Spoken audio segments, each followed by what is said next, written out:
the Geelong Cats infinite salary cap glitch really needs to be studied, because they are interested in everyone and their dad, not only in this AFL off season, but of course the next one as well. And they're expected to pursue both of them quite hard. Again, we've been hearing a ton of rumors, and I wanted to go on this Sench Footy post on Instagram to kind of talk about it, because there was a little thing here that said, so Geelong's after Sam Walsh, James Worpel, Zach Butters, Matt Rao, who we know of course did just re-sign, Luke Jackson, Sean Darcy, and Clayton Oliver. Again, there are reports on pretty much every single one of these players. Your AFLratings.com here.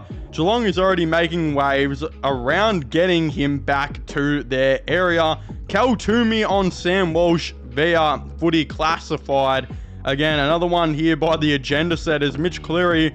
Geelong is in the market for a player like James Worpel, who I believe is also from the Geelong area, which I didn't even know about. Again, Cal Toomey on Gettable about Aaron Cadman saying, I think Geelong will be all over him.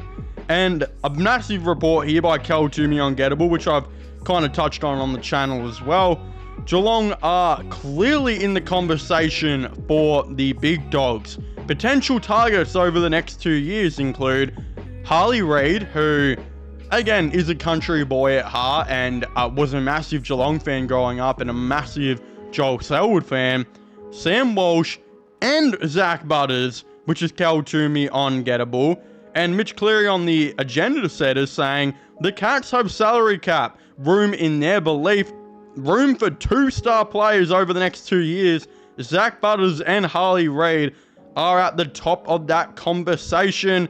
And I mean, I think this is like one of the last couple, thank God, because how many reports have there been? Again, Luke Jackson, it's being said Geelong are very interested in him, and that's being reported by the West Sport. Cal Toomey on Gettable saying Geelong is into the Harley Reid chase. I think they'd be the favourite if he does decide to look at his options this year. What the hell, bro? How are they interested in everyone and their dad, man? Okay, let's break it down real quick, because a lot of people are genuinely sitting there and saying, how do the Cats have salary cap? This is impossible. Like, how are they legitimately doing this? They are one of the best teams in the league. They shouldn't have that much amount of money, right? But when we actually do look at it, it turns out one of the only players I believe it's reported is actually on $1 million plus a year for them is Jeremy Cameron, who apparently could be on anywhere from 1 to 1.3 million, which is crazy because I would have thought Jeremy Cameron would almost be nearly the highest paid player in the game at like 1.5.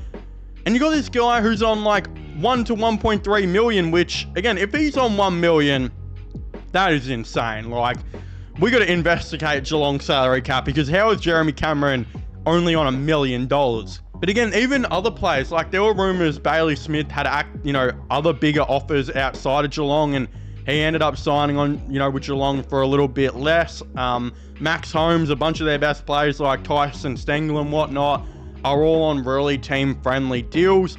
They've got a lot of veterans still on the team, like Mark Blitzarves and Patrick Dangerfield, who are on relatively team-friendly deals as well. And Geelong just really aren't paying, other than Jeremy Cameron and maybe Bailey Smith, they're not really paying a whole lot to absolutely anyone. Now, there are a lot of reasons they've been able to do this. I mean, first and foremost, Geelong is much cheaper than what Melbourne is, which is a very easy and good way to be able to convince players to come. Again, I'm not too sure about the grocery prices and all of that. I would imagine that would all probably still be the same, but depending on what part of Melbourne you're living in, if you're, like a lot of the AFL players who live, I think a lot of the players who play for like Richmond and Collingwood live in like the Brighton, areas around St Kilda type of thing.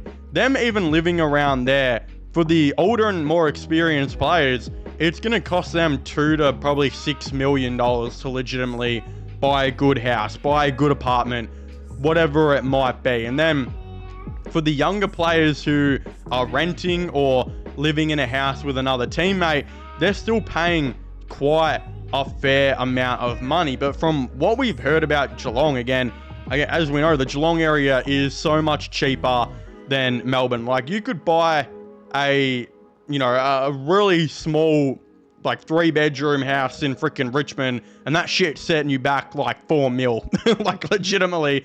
But you can buy like a massive farm in literally Geelong for $1.5-2 million, which is just insane to think, right, how much cheaper it is to live in Geelong than what it is to live in Melbourne. So a lot of these players, they can actually take a lot less pay because their house and all of that type of stuff is nowhere near as expensive as what it would be if they had to, play for a team like Richmond, play for a team like Collingwood. There's also been rumours for years, and I don't know if this is even true or not, but I mean, every AFL fan has heard about this. There's been also flat out rumours that, like, Geelong themselves literally just have houses they'll put the players in, like, rent free. Again, I'm not too sure if that's true or that's just people on Facebook absolutely yapping. But I mean, if someone in the Geelong area, I don't know who, owns a $1 million or $2 million house and you're a player and you haven't decided what house you want yet and you can go live there for like a year for free, I mean, shit, why not? Like, all the players who live in Geelong seem to be rich. A lot of them own multiple different properties.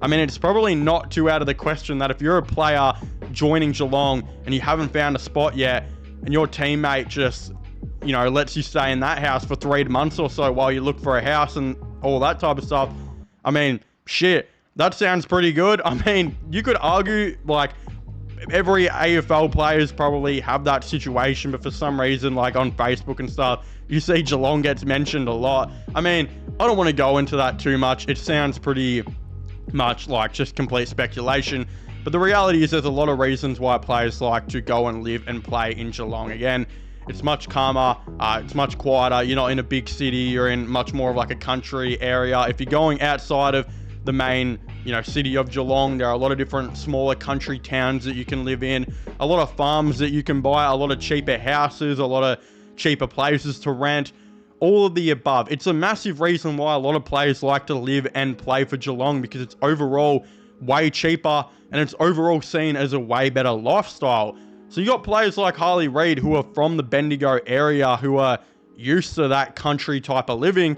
They might be looking at Geelong and thinking, I can kind of recreate something like that, but I can't exactly do that if I'm probably playing for a team like Richmond or Essendon. Again, that's what players like Harley Reid are going to be looking at. That's why players like Harley Reid are very interested in Geelong.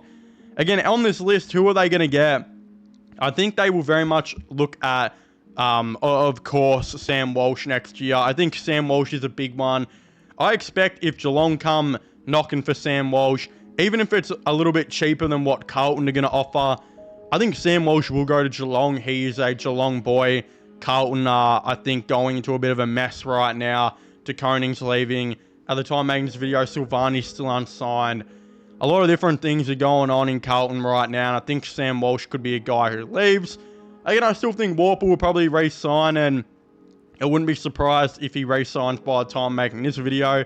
But he's a Geelong boy as well, and they're interested in him. Again, I don't think Luke Jackson is going to be going anywhere. I think he'll be staying in Fremantle. But I do believe they could be still looking on to move Sean Darcy.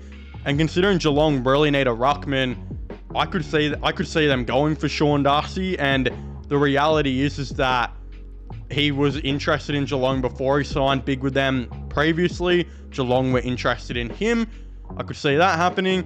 I also think if Geelong got their assets and, got a lot of picks and whatnot, they could also be very interested in a Harley Reid. There's a lot of these different players where I am seriously sitting here thinking, holy crap, Geelong are never going to be bad, because look at a situation like Harley Reid, right? You can have a team like Richmond who's probably going to be offering him like 10 years, $12 to $15 million. And I think he'll look at that. But if Essendon, a team who hasn't made the 8 and doesn't have any success in recent years and still look a little bit off, offer him that deal compared to Geelong maybe offering him the 10 years but at a couple million less, I still wouldn't be surprised if he picked Geelong over Essendon, because of the country lifestyle and because of how everything's cheaper, I think he would definitely factor that in. Also, he gets to play for a winning and competing team, and he gets to be around all these veterans he can learn from. And there's definitely nowhere near as much pressure on him to go and play for a team like Geelong than there would be to go and play for a team like Essendon. So there will be a lot of different situations. I think most of these rumours are true. I think Geelong are going to continue to smash and destroy the trade period for years to come. I think Harley Reid will be on the top of their mind probably next year. Sam Walsh, I'm going to assume next year as well. I think Sean Darcy this year. I mean, don't be surprised like if they get all these players, because a lot of them are going to go for cheaper. They continue to find assets out of nowhere to make all this happen. And I mean, they got Bailey Smith last year. They're probably going to get Darcy this year. And they could get Sam Walsh and Harley Reid next year. I mean, literally 2 former pick ones. How crazy is that to think? I mean, a lot going on in all of this. Again, I'd very much like to hear all of your thoughts and opinions down below. Who do you guys think Geelong is going to get? Who do you think they're going to target? All of the above. Could Geelong land any of these players? Do you think they're a chance for a guy like Luke Jackson? Again, I still don't think. I think even if he was to leave Freo, it'd be to a Melbourne team. Again, I don't know. I'd like to know all of your thoughts and opinions on this in the comment section down below. Subscribe to my gaming channel, which will be linked down below. My sports channel as well, which is fun for latest AFL content and news. My Instagram will be linked down below as well. But yeah, as I was saying, please make sure to leave a like, subscribe, and comment. And I'll see you guys next time. Goodbye.